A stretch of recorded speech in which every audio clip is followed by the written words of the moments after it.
So as you guys hopefully remember, Wednesday we talked about some different types of listening and what a lot of Christians usually use when they're trying to talk to people about Jesus or have spiritual conversations, and why most of those fail. And the four different types of listening we talked about were reactive listening, there was projectile listening, there was horizontal listening, and then there was spirit-led listening. And of course, spirit-led listening is what we really want to have and what we want to accomplish. Now, just kind of a brief reminder, reaction listening is where we listen just long enough that we can find something that we can react to. And that's actually probably the most common is that you see, and you know those kind of people that you realize they're not actually listening to a word I'm saying, and they don't really actually care about anything I have to say.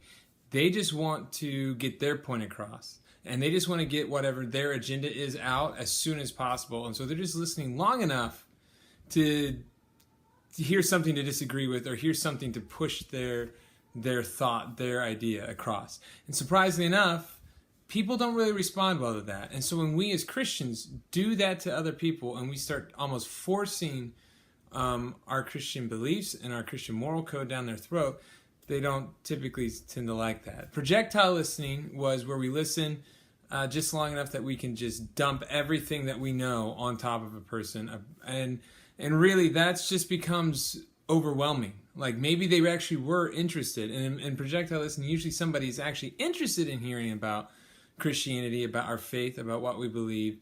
But we dump too much on them that it just kind of becomes so overwhelming that they never really want to push or follow through any further.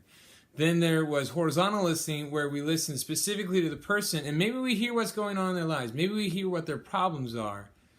But God is working there, and He's creating these opportunities for us to maybe look for God space openings, God opportunities, areas where maybe we could talk to them about more spiritual oriented things, but we're only listening horizontally and we're not listening vertically. And so we're only hearing what the person's saying and not listening to what the Spirit's doing. Which, if that's what you find yourself in, that's at least better than the other two that I mentioned earlier. Then there's, of course, Spirit-led listening, where we're doing both horizontal and vertical listening. And so the idea is this.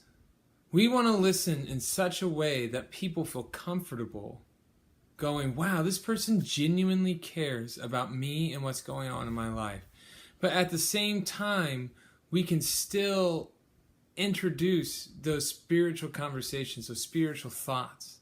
But the only way to get to that point where we can go, hey, have you ever thought about how, God might play a role in this? Or have you ever thought about fill in the blank with spiritual question here?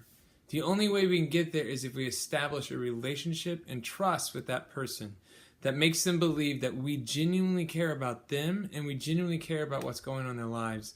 And we honestly have their best interests in mind and not just our own personal agenda. Because if that's what it comes down to, if your whole reason for wanting to talk to somebody about anything spiritual is to fulfill your own personal agenda, don't talk to that person, because you're only going to push them away. People can identify fakes and people can identify salesmen easily. And the last thing we want to be is a salesman for Christ. Because you know what?